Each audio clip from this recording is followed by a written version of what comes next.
嘉义县政府为着要防治天狗日的疫情，甲云林县政府签订 MOU， 和梅山甲古坑做伙组成区域联防，搁再举办疫情区域的实际演练。除了要提升相关单位的应变能力之外，也要让民众来了解安怎配合，才当清除这的炭病棒。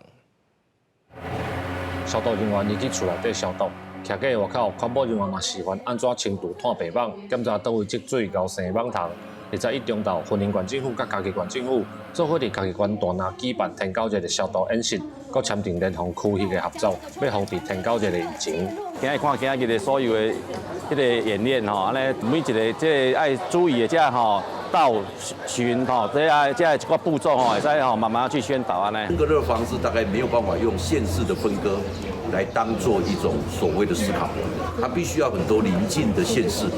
大家一起合作。嘉义县梅山乡去年因为有民众去云林古坑做工课，感染天狗日了后，佮拖去大拿民雄德家这附近乡镇。为了防止今年佮出现天狗日的疫情，造成出血性的天狗日，所以今年嘉义县提早做准备。今年的疫情呢，到5月20号，我们国内的这个登革热的个案有大概250例，而且